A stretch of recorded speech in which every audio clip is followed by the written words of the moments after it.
दिवाली छठ पर दिल्ली से बिहार के लिए 6 स्पेशल ट्रेनें चलेंगी। दिवाली और छठ पूजा पर रेलवे ने दिल्ली से बिहार के बीच 6 नई स्पेशल ट्रेनें चलाई हैं। इनमें आनंद विहार से मुजफ्फरपुर के लिए 2, जयनगर से दिल्ली के लिए 2 और दरभंगा एवं सीतामढ़ी से एक विशेष ट्रेनें शामिल हैं। सभी ट्रेनें मुजफ्फरपुर के रास्ते चलेंगी। विशेष ट्रेन शुरू होने को लेकर पूर्व मध्य रेलवे ने मंगलवार को अधिसूचना जारी की। पैक्स चुनाव में बैलेट पेपर से होगी वोटिंग। 25 अक्टूबर को आएगी फाइनल वोटर लिस्ट। बिहार में अगले महीने से होने वाले पैक्स चुनाव के लिए दावा आपत्ति का समय मंगलवार को समाप्त हो गया है। 25 अक्टूबर को फाइनल वोटर लिस्ट प्रकाशित होगी, जिसके आधार पर चुनाव कराए जाएंगे। वोटिंग बैलेट पेपर से होगी, जिसमें हर पद के लिए अलग अलग रंग का बैलेट पेपर होगा। अरविंद केजरीवाल को पटना की अदालत ने दिया आदेश। पटना की एमपी एमएलए स्पेशल कोर्ट ने दिल्ली के पूर्व मुख्यमंत्री अरविंद केजरीवाल को हाजिर होने का निर्देश दिया है। कोर्ट ने दिल्ली पुलिस कमिश्नर को आदेश दिया है कि वे केजरीवाल को अदालत में पेश करें। यह मामला प्रधानमंत्री नरेंद्र मोदी से जुड़ा है और इसकी अगली सुनवाई 16 नवंबर को होगी। प्रियंका गांधी ने वायनाड उपचुनाव के लिए किया नामांकन। कांग्रेस महासचिव प्रियंका गांधी ने वायनाड लोकसभा सीट उपचुनाव के लिए बुधवार को नामांकन दाखिल किया। कल पेठा में सभा को संबोधित करते उन्होंने कहा कि 35वें वर्ष राजनीतिक प्रचार करने का अनुभव हासिल है। प्रियंका ने दावा किया कि 1989 में जब वह 17 साल की थी, तब से उन्होंने अपने पिता राजीव गांधी के लिए उपचुनाव प्रचार की शुरुआत की थी। वैवाहिक बलात्कार पर सीजीआई चंद्रचूड़ नहीं कर पाएंगे फैसला, अब नई पीठ करेगी सुनवाई। सुप्रीम कोर्ट ने देश में वैवाहिक बलात्कार को अपराध घोषित करने की मांग वाली याचिका पर सुनवाई बुधवार को स्थगित कर दी। दोनों पक्षों की ओर से पेश हुए वकीलों ने मामले में दलीलें पेश करने के लिए समय मांगा है, जिसके बाद सीजीआई चंद्रचूड़ की बेंच ने मामले को 4 सप्ताह के लिए स्थगित कर दिया। सीजीआई चंद्रचूड़ 10 नवंबर को रिटायर हो रहे हैं, इसलिए उनके कार्यकाल में इस मामले का निर्णय नहीं हो सकेगा। नई पीठ इस पर आगे सुनवाई करेंगी। महाविकास अघाड़ी में सीट बंटवारे पर मंथन तेज। शिवसेना को मिलेगी 95 सीटें। महाराष्ट्र विधानसभा चुनाव के लिए महाविकास अघाड़ी में सीट बंटवारे पर चर्चा तेज हो गई है। सूत्रों के अनुसार शिवसेना को 95 सीटें मिल सकती हैं, जबकि कांग्रेस को 100 से 105 सीटें मिलने की संभावना है। चक्रवाती तूफान दाना से निपटने की तैयारी। ओडिशा में राहत कार्य तेज। बंगाल की खाड़ी में बने निम्न दबाव के चक्रवाती तूफान दाना में बदलने के बाद ओडिशा सरकार ने तटीय इलाकों से लोगों को निकालने की प्रक्रिया तेज कर दी है। राज्य के 14 जिलों में 288 बचाव दल तैनात किए गए हैं। एनडीआरएफ, ओडीआरएफ और अग्निशमन दलों की 248 टीमें सक्रिय हैं। इसके अलावा भारतीय वायुसेना द्वारा राहत सामग्री के साथ 150 एनडीआरएफ कर्मी भी भुवनेश्वर पहुँच चुके हैं।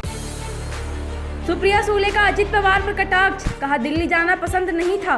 राष्ट्रवादी कांग्रेस पार्टी की नेता राकंपा नेता सुप्रिया सुले ने अपने भाई और महाराष्ट्र के उप मुख्यमंत्री अजित पवार पर कटाक्ष करते हुए कहा कि मुझे केवल एक अजित दादा याद है, जिन्हें कभी दिल्ली जाना पसंद नहीं था। कश्मीर में लश्कर का नया मॉड्यूल भंडाफोड़, 8 लोग हिरासत में। जम्मू कश्मीर में हालिया आतंकी हमलों के बाद पुलिस की खुफिया यूनिट ने बड़ी कार्रवाई करते हुए कश्मीर के 10 ठिकानों पर छापेमारी कर 8 लोगों को हिरासत में लिया। जांच में पता चला कि लश्कर-ए-तैयबा का कमांडर बाबा हमास घाटी के युवाओं को आतंकी गतिविधियों से जोड़ने और लश्कर का नया संगठन तहरीक लबैक या मुस्लिम खड़ा करने की साजिश रच रहा था। पुलिस ने इस मॉड्यूल का भंडाफोड़ किया है। उद्धव सेना को बड़ा झटका, महंत सुनील महाराज ने शिवसेना छोड़ी। महाविकास अघाड़ी की पहली लिस्ट जारी होने से पहले उद्धव ठाकरे की शिवसेना को बड़ा झटका लगा है। बाजरा समुदाय के प्रमुख नेता महंत सुनील महाराज ने पार्टी छोड़ते हुए उद्धव ठाकरे पर समय न देने का आरोप लगाया। महंत सुनील महाराजा का पोहरा देवी मंदिर में मजबूत प्रभाव है। उनका कहना है कि पिछले 10 महीने में उद्धव ने मिलने के लिए 10 मिनट का भी समय नहीं दिया है। महाराष्ट्र में महाविकास अघाड़ी का सीट शेयरिंग समझौता अंतिम चरण में। महाराष्ट्र में महाविकास अघाड़ी गठबंधन के बीच सीट शेयरिंग का समझौता अंतिम चरण में है। सूत्रों के मुताबिक कांग्रेस 105 सीटों पर चुनाव लड़ेगी, जबकि उद्धव ठाकरे गुट को 96 से 100 सीटें मिल सकती हैं। एनसीपी को करीब 85 सीटें दी जाने की संभावना है। उद्धव सेना की 125 सीटों की मांग को ठुकराने के बाद अब उसे कांग्रेस से भी कम सीटों पर सहमति बनानी पड़ी। इससे पहले लोकसभा चुनाव में उद्धव सेना ने 21 सीटों पर चुनाव लड़कर 9 सीटें जीती थी, जबकि कांग्रेस ने 17 सीटों पर लड़कर 13 सीटें हासिल की थी। इस स्थिति को देखते हुए कांग्रेस ने उद्धव सेना को कम सीटों पर चुनाव लड़ने के लिए राजी किया। सुप्रीम कोर्ट में मदरसा मामले की सुनवाई, इलाहाबाद एससी के आदेश पर रोक।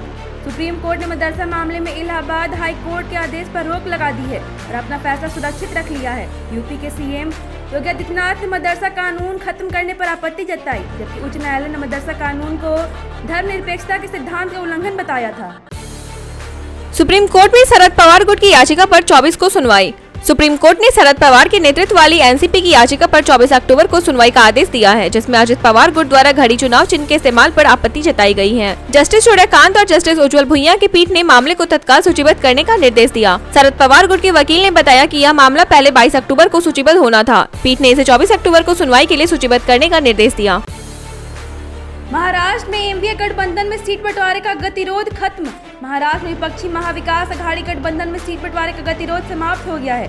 शीर्ष नेताओं की बैठक के बाद बताया गया कि विधानसभा चुनाव के लिए सीट बंटवारे को अंतिम रूप दे दिया गया है। शिवसेना यूबीटी नेता संजय राउत ने कहा कि बुधवार को इसकी आधिकारिक घोषणा की जाएगी। फूलपुर सीट भी कांग्रेस को देने को तैयार अखिलेश, लेकिन महाराष्ट्र में सख्त। कांग्रेस के साथ सीटों के बंटवारे में समाजवादी पार्टी यूपी में नरम रुख अपनाने को तैयार हो गई है। सपा प्रमुख अखिलेश यादव ने संकेत दिया है कि वे एक और सीट छोड़ सकते हैं, जिससे कांग्रेस को फूलपुर सहित 2 सीटें मिल सकती हैं। हालांकि महाराष्ट्र में सपा ने अपना सख्त रुख बनाए रखा है और सीटों की संख्या में ज्यादा पीछे हटने को तैयार नहीं है। भाजपा को दिसंबर में मिल सकता है नया अध्यक्ष। भारतीय जनता पार्टी को दिसंबर के पहले पखवाड़े में नया अध्यक्ष मिल सकता है। सभी राज्यों को संगठन चुनाव की प्रक्रिया दिसंबर से पहले सप्ताह तक पूरी करने के लिए कहा गया है। पार्टी दक्षिण भारत से नया नेतृत्व लाने और सवर्ण समुदाय को फिर शामिल लाने पर विचार कर रही है। BJP candidate list, Sapa Congress की बात हो सकती है फाइनल। बीजेपी यूपी उपचुनाव के लिए अपने उम्मीदवारों की सूची जारी कर सकती है। इस बीच निषाद पार्टी के प्रमुख डॉक्टर संजय निषाद ने बीजेपी के राष्ट्रीय अध्यक्ष जेपी नड्डा से मुलाकात की है, जिसमें रालोद और निषाद पार्टी को एक सीट देने की बात चल रही है।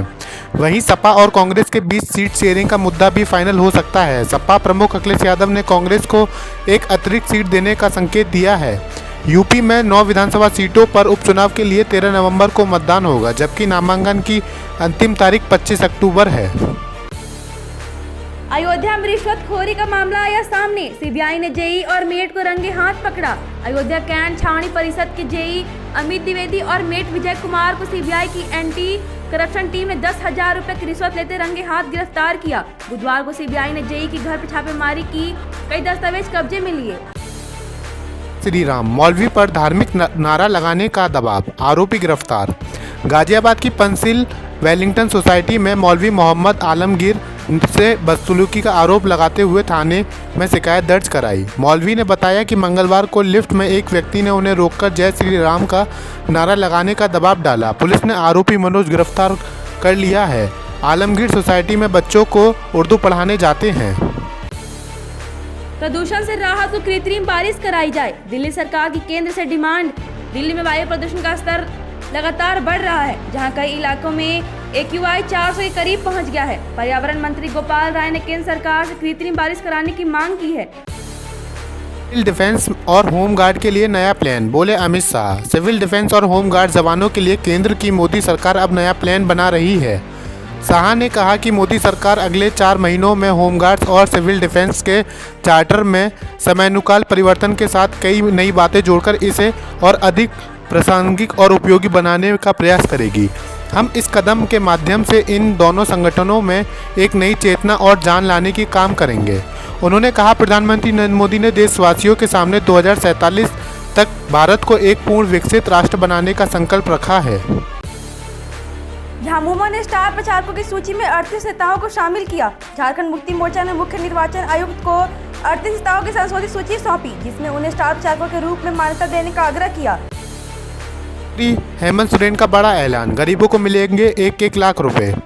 झारखंड के मुख्यमंत्री हेमंत सोरेन ने कहा कि यदि इंडिया गठबंधन की सरकार फिर से सत्ता में आई तो अगले 5 साल में हर गरीब को 1 लाख रुपए दिए जाएंगे। इसके साथ ही केंद्र सरकार से बकाया 1,36,000 करोड़ रुपए मिलने पर हर महिला के खाते में 2,500 रुपये भेजे जाएंगे। उन्होंने चांडिल में जनसभा को संबोधित करते हुए उन्होंने कहा कि बकाया पैसे लेने के लिए केंद्र से राजनीतिक और कानूनी लड़ाई लड़ेंगे, पर चुप नहीं बैठेंगे।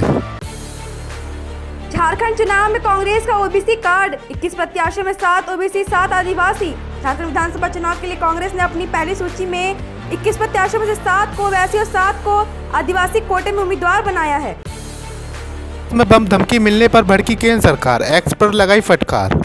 केंद्र सरकार ने पिछले कुछ दिनों में 100 से ज़्यादा विमानों में बम की धमकियों के बाद सोशल मीडिया प्लेटफॉर्म एक्स को कड़ी फटकार लगाई है। केंद्रीय इलेक्ट्रॉनिक्स और आईटी मंत्रालय के संयुक्त सचिव संकेत एस बोडवे ने एयरलाइंस कंपनियों और एक्स व मेटा के प्रतिनिधियों के साथ वर्चुअल बैठक में नाराज़गी जताते हुए कहा कि सोशल मीडिया इस तरह के अपराध को बढ़ावा दे रहा है और पूछा कि ऐसी अफवाहों से निपटने के लिए ठोस कार्रवाई क्यों नहीं की। BRICS से इतर पीएम मोदी और शी जिनपिंग के बीच होगी मीटिंग। प्रधानमंत्री नरेंद्र मोदी और चीनी राष्ट्रपति शी जिनपिंग बुधवार को रूस के कजान में ब्रिक्स शिखर सम्मेलन में इतर द्विपक्षीय बैठक करेंगे। यह दोनों नेताओं के बीच सीमा विवाद के बाद पहली बैठक होगी। पाकिस्तान के लोगों पर गिरी बिजली की मार, बिजली सब्सिडी खत्म। महंगाई और आर्थिक तंगी से जूझते पाकिस्तान के लोगों के लिए एक और बुरी खबर आई है। पाकिस्तान की सरकार ने हर महीने 200 यूनिट तक बिजली का उपयोग करने वालों के लिए सब्सिडी खत्म करने का फैसला किया है। अक्टूबर से उपभोक्ताओं को 9 से 29 रुपये प्रति यूनिट तक का शुल्क चुकाना पड़ेगा। 50 यूनिट तक की खपत करने वालों को 9.39 रुपये प्रति यूनिट, 51 से 100 यूनिट का उपयोग कर 13.64 रुपये और 101 से 200 यूनिट का उपयोग पर 29.21 रुपये प्रति यूनिट चुकाने होंगे। प्रदर्शनकारियों ने बांग्लादेश के राष्ट्रपति का भवन घेरा, इस्तीफे की मांग। बांग्लादेश के राष्ट्रपति भवन बंग भवन को प्रदर्शनकारियों ने घेर लिया है। वे राष्ट्रपति मोहम्मद शहाबुद्दीन के इस्तीफे की मांग कर रहे हैं। यह प्रदर्शन एंटी डेमोक्रेशियन स्टूडेंट मूवमेंट के नेतृत्व में हो रहा है। यह इतनी लंबी नहीं चलती। अभिषेक बच्चन और ऐश्वर्या राय के अलगाव की अफवाहें। बॉलीवुड एक्टर अभिषेक बच्चन अपनी पर्सनल लाइफ को लेकर चर्चा में हैं, जहां उड़ती उड़ती खबरें हैं कि वे और ऐश्वर्या राय अलग होने वाले हैं। सोशल मीडिया पर चर्चा है कि अभिषेक ने फिल्म 10वीं की शूटिंग के दौरान ऐश्वर्या राय को धोखा दिया। हालांकि इस मामले पर ना तो अभिषेक ने कुछ कहा है और ना ही कोई ठोस सबूत सामने आया है। गॉसिप्स में दावा किया जा रहा है कि अभिषेक का निमृत कौर के साथ अफेयर चल रहा है। इस बीच एक पुराना वीडियो वायरल हो रहा है जिसमें होस्ट अभिषेक बच्चन को उनकी और ऐश्वर्या राय की लंबी चली शादी के लिए शुभकामनाएं देते हैं, तो अचानक निमृत कौर कहती हैं शादियां इतनी लंबी नहीं चलती हैं।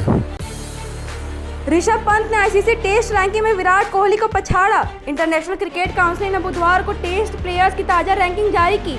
भारतीय विकेटकीपर बल्लेबाज ऋषभ पंत ने बल्लेबाजों की सूची में विराट कोहली को पीछे छोड़ते हुए 6ठे स्थान पर अपनी जगह बनाई।